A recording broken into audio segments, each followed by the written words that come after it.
you had not have fallen,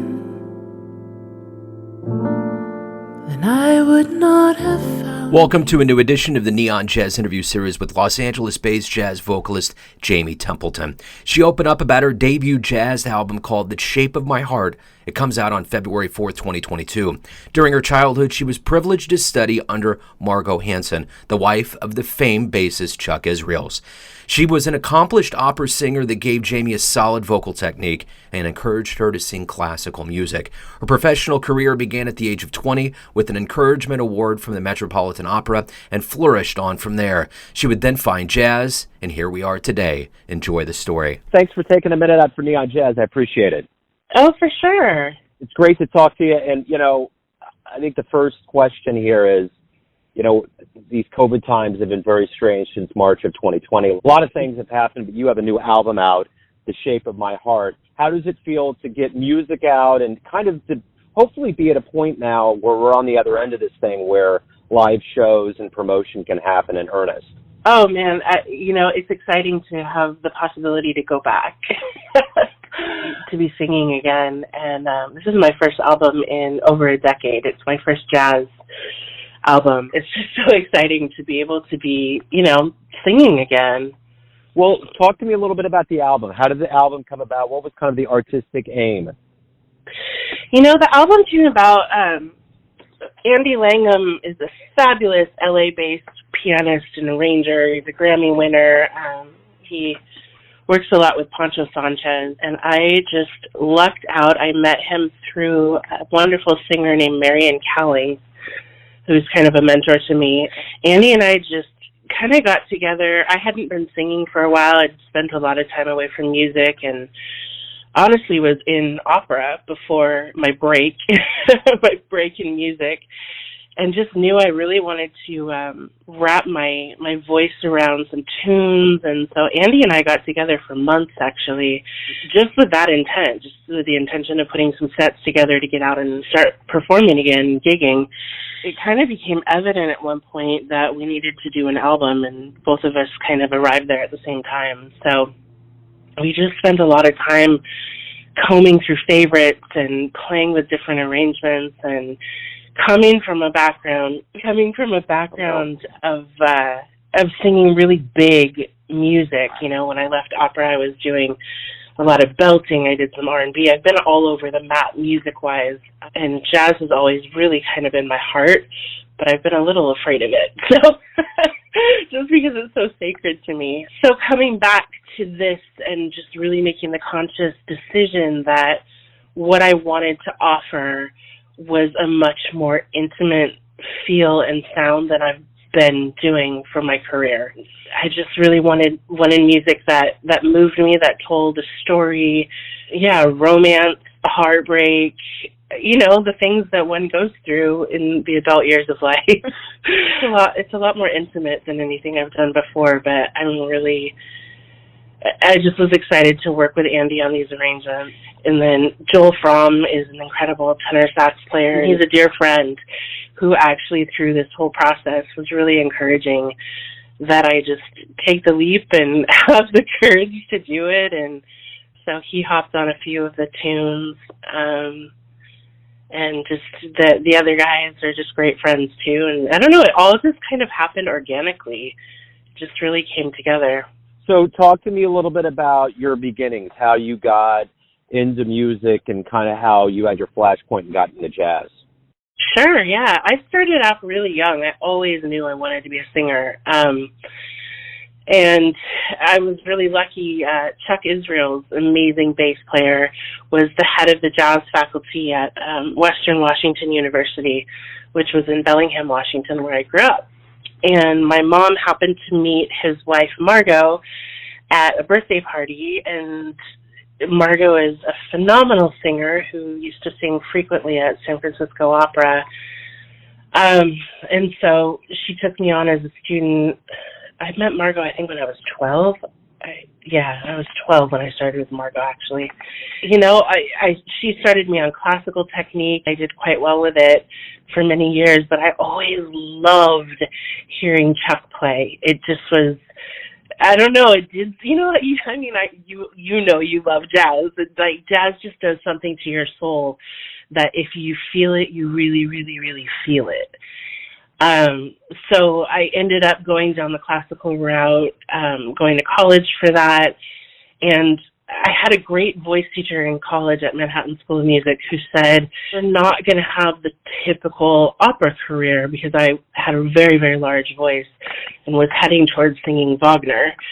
And she said, "Go sing everything you've ever wanted to sing, experience life, have a great time, and come back to this when you're 40.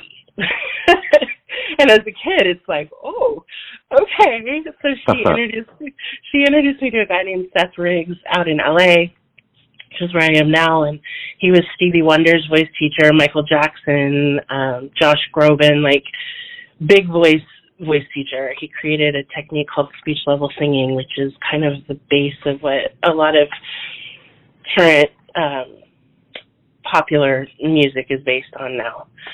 And anyway, the story is just so winding. But basically, I was singing R&B under Seth. And then, you know, jazz always tugged at me, but it was such a different beast that I kind of would just listen to and love and consume, but didn't really have the opportunity to perform until I was a little older. And I actually got sick. I got Lyme disease, stopped singing altogether, and took a moment and just said, I'm going to consume. I'm going to absolutely consume music. So when I was in New York, I would go to Smalls and Mesro and smoke and just listen to great musicians. Really, my influence is actually in jazz is drawn a lot more from instrumentalists than singers, truth be told. I just loved going to the clubs and just being encompassed. I miss that so much. But yeah, I met a lot of great musicians and really learned a lot from just listening to the horn players. And actually, Cyrus Chestnut was an incredible influence on me too in my early days, realizing that you could go from classical to jazz.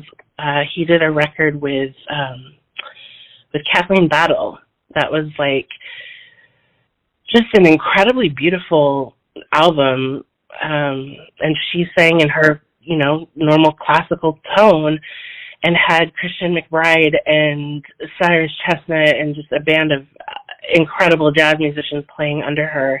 And it really opened my eyes to, you know, maybe there's a way over there for me. Probably a really long answer for no, that's great. How I landed here. Yeah, you're fine. And that's kind of, you kind of touched on it a little bit, but what was the first live jazz show you saw that really blew you away? I can't say what the first one was because I've been seeing jazz since I was a kid, but the one that really, really, really made me decide this is the direction I'm heading back in is actually I saw Cyrus Chestnut play at Smoke in New York City, and it was a full circle moment. My friend Chris Beck is a drummer in New York, and he was playing with Cyrus that evening, and it just really solidified, like, oh my gosh, this is the man that I listened to on records for years, and here he is in person, and my friend is playing for him, and this is incredible. And I mean, if you know Cyrus's music, you just know he is like an incredible pianist. He's so sensitive and an incredible interpreter, and you almost forget there's no words when you're listening to him play because it feels like there's a story behind the music. So I think he's been a huge influence in me in my career. So what do you like the best about being a professional musician? You know, this is something you've dedicated your life to. What is the best part of the process for you? Honestly, it's going to sound cheesy, but really the exchange with the audience. The thing that I love about jazz is that it's never the same performance, you know? Like when you're playing with a band, it's there's a real playfulness and a conversation with the band, but the audience and their vibe really, really affects what we do. And you have to have an open vessel as a singer. You can't bring any of your stuff. You know what I mean? Like you really have to let the music sing through you and play through you as a musician. I don't know, that dance with the audience, when you can look out and you can see that you've moved them in some way, or that they're actually like with you in the music. There's no other feeling than that. I mean, it's just so incredible to collaborate with the audience. I love that feeling. And obviously, as you mentioned with COVID, you're getting over it. It's been a pretty tumultuous time for everybody. But what did you learn about yourself over this process of quarantine and, kind of being away from life for a while that maybe you didn't realize before that's going to make you stronger as you get out and promote this album and hopefully have live shows here in 2022? Oh, gosh, Joe, that's a great question. I learned that I'm more determined than I thought I was. In the beginning, where everybody was kind of like, what the heck is happening? I was just coming through being sick. I was kind of ready to enter the world again after having Lyme disease when COVID hit. So I had kind of already done the quarantine thing and been in bed for a long time. So it was like, wait, what? It just felt like a false start. And having the time to really just sit with myself, as all of us did. I did the whole baking thing, and what can you do when you're home by yourself? I really think that I learned that I'm a survivor, that I'm strong, and that I have to sing, that music literally is life to me. That's it. That's what I learned, cool. that music That's is awesome. life. Yeah, that's awesome. So everyone has a perception or an idea of who they think you are, your family, your friends, your fans, but ultimately you live your life. You have a perception of yourself. Who do you think you are? Who do I think I am? My gosh. Well, I like to think that I'm somebody who loves people and who genuinely cares about the world around me. I know that to be true. I do definitely care a lot for the people and for the environment and for animals, and almost to my detriment, I just feel very, very deeply. Yeah, I would like to think that I am a person of integrity and that I lead with my heart. Beautiful. Jami, thank you for taking a minute out for Neon Jazz. Good luck with the album and the return to the stage. I appreciate it. Thank you so much, Joe. Thanks for listening and tuning in to another Neon Jazz interview, where we give you a bit of insight into the finest singers in Los Angeles, Kansas City, and spots all over the world, giving fans all that jazz. Thanks to Jami for her time, music, and story. If you want to hear more interviews, go to Famous Interviews with Joe Domino in the iTunes Store. Visit neonjazz at youtube.com, and for everything Neon Jazz all the time, go to the neonjazz.blogspot.com. Until next time, enjoy the jazz, my friends.